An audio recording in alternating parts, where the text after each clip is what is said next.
Film Club.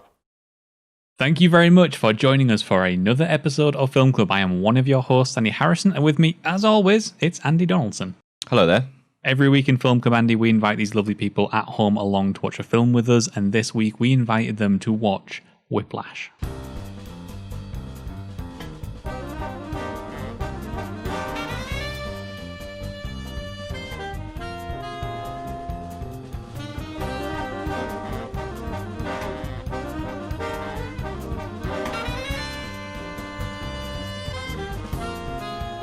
We've seen it before, we love it, and it's about a young aspiring drummer who strives to be the top, he strives to be the next big jazzy musician.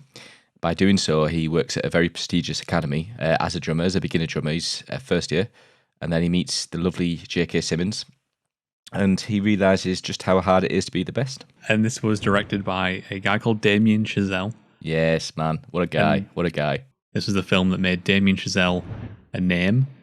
This was the film that he did right before making La La Land. In fact, he actually made this. He wrote this film a little bit out of frustration while trying to get La La Land off the ground. Was it test film? That particular scene? It's a short film. He couldn't get the funding for Whiplash originally.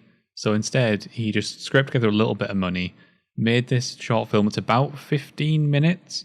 And it's a really fascinating short film because if you've seen the feature, if you've seen Whiplash, then you go and watch the short, you will immediately recognize it because it's basically it's one of the scenes from Whiplash. It's the not quite my tempo scene, and it still features J.K. Simmons. It still features most of the cast. The only person who is absent from it is Miles Teller. It's funny how much different the characters feel as well in that short, but the pacing is there, the idea's there, the direction is still so clear as to what Damien Chazelle wanted to achieve. And this is why I love this film, and this is why I love La La Land, and this is why at the moment I absolutely love Damien Chazelle, because he seems to be a director who understands what he wants, and what he wants is to thoroughly ingrain music into his work. It's refreshing to see someone so recent and who just, as you said, just knows their craft, knows exactly what they want to do with it, and his absolute love and appreciation for every aspect of a film. Most notably for me is the music and the sound. He's so well-rounded in what he produces, and it's a shame. I say it's a shame he hasn't produced more, but we can see why he hasn't produced more, because there's so much, almost it feels like perfectionism going to his film, which is quite apparent in this. I love the guy. If I go to meet him and I see him, I'll be like, look, Damien Chazelle, I love you. And Justin Hurwitz as well. I think this and La La Land are an incredible pair of films, and I think that First Man was, like, for me, his first disappointment. It wasn't a bad film. It's just it doesn't have the same tempo as this film. The music in this film is incredible. You listen to it, and it's clearly this sort of jazz score throughout. A lot of it being diegetic to the film, but it's the way in which he builds up to that music that impresses me. It's the quiet. It's the build up. It's the small he bits knows of, how to it's a small bits of like audio design where it's like what he does is he builds that tension to the point where when the music comes in, you get this blast. You get this, like this in your face. You're in the moment. You get the energy. He knows how to put energy into music. It's incredible. And I think part of that is the way he moves the camera about. So what my favourite things about this is cinematography. It's very fluid. It's like a handheld camera almost, and it's moving about between the people. But he's not afraid to use quick cuts as well. You look at towards the end scene, and you look at the quick cuts between Miles Teller and J.K. Simmons, and the way that they're interacting with each other, the way that they're talking to each other. Long shots, small shots, perfectionism. This is where we get into one of the most important collaborators on this film, Tom Cross, because Tom Cross is one of the finest editors working. He shows such skill, such mastery, and such restraint of editing in this film. You tell people a lot of the time that, like, you know, Whiplash won the Oscar for best editing, and they assume that, well, obviously he won it for making like a guy sitting at a drum kit for an hour and a half interesting, and you know that must be a difficult task to do.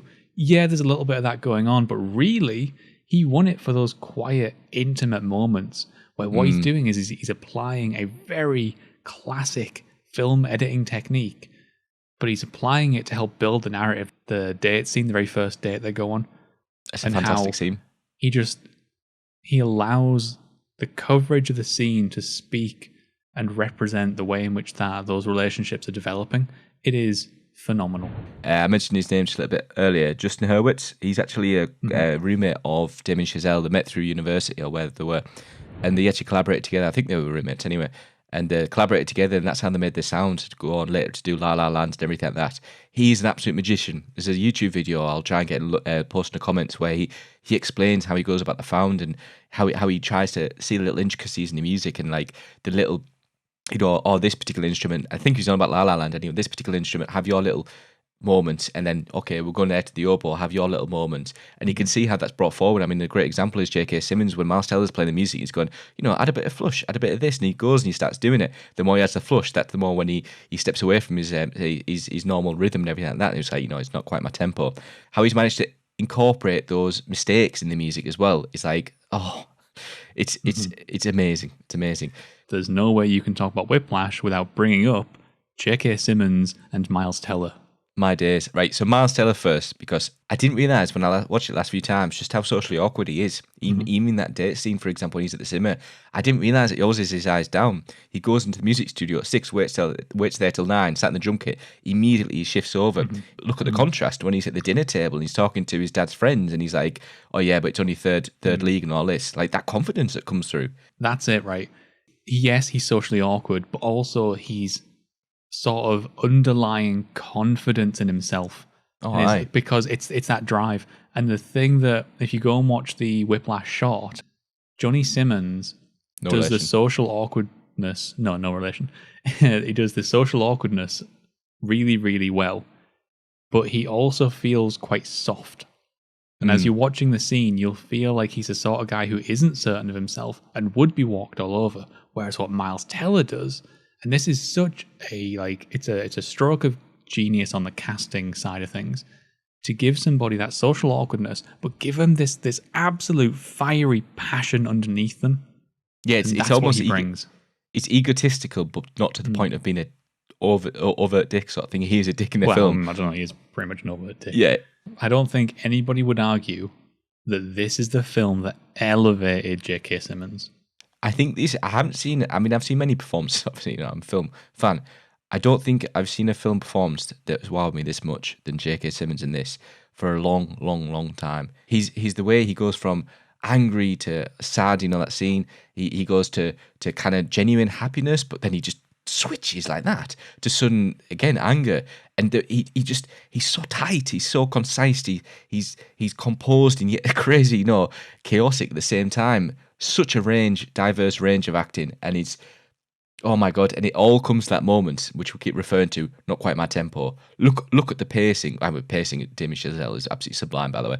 But look at the pacing of his acting in that scene. How he just suddenly shifts over. Sorry, I can't get my words out. I'm that excited. He shifts over and he's going, not quite my tempo, and then he builds up, and then suddenly it's a symbol that comes out of nowhere. He literally walks away, seems passive as hell. And then he turns around and hits the cymbal, which is, by the way, brought up earlier about that, how that the drummer got better. Mate, J.K. Simmons is spectacular. The best example is towards the end, that final scene is when Miles Teller's going down with the drums quieter, and he's almost directing, he is directing Miles Teller's character, Andrew Neiman, what to do. And then it's the way he starts shifting up and he's agreeing with it, and he's going, yeah, high like this. Absolute passion. That final scene, I thoroughly believe, is cinematic, firing on all cylinders, because it's mastery by Damien Chazelle. It's full engagement from Miles Teller and from J.K. Simmons. It's the script that has the confidence to step back on dialogue and let visuals take over.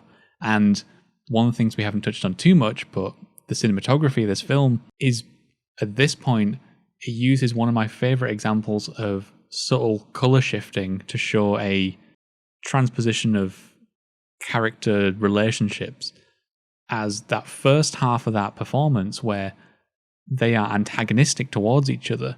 Your shot of Miles Teller is heavily, heavily soaked in orange, and then your shot of J.K. Simmons is soaked in blue.